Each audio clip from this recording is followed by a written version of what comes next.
Il-Gvern permezz tal-Ministeru għall-Edukazzjoni ħabbar li qed iwaqqaf bord ta' inkjesta indipendenti taħt tlatt dwar l-inkjesti dwar il-każ ta' frodi u miżappropriazzjoni ta' fondi pubbliċi mill-Emcast. Dan tħabbar fi stqarrija mill-Ministeru għall-Edukazzjoni is-Sibt wara nofsinhar.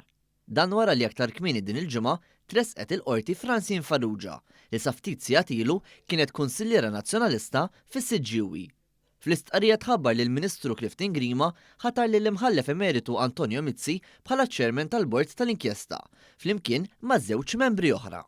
L-inkjesta għandha tistabbilixxi l-fatti, il-proċessi, il-proċeduri u s-sistemi tal-Emcast relatati mal-payroll u tidentifika responsabilitajiet amministrattivi, ċivili u kriminali fejn ikun applikabbli.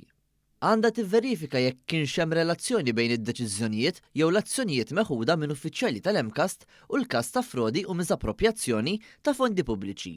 Teżamina s-sistemi kurrenti tal-Emcast u jekk dawn jipprovdux mekkaniżmi awtomatiċi biex identifikaw attività suspettuża jew ta' governanza ħażina.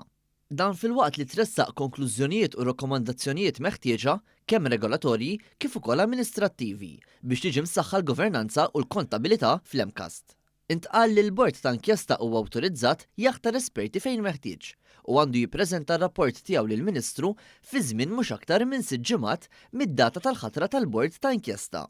L-inkjesta se titmexxa b'mod li ma tfixkilx jew tippreġudika investigazzjonijiet jew proċeduri legali oħra pendenti relatati mal-każ.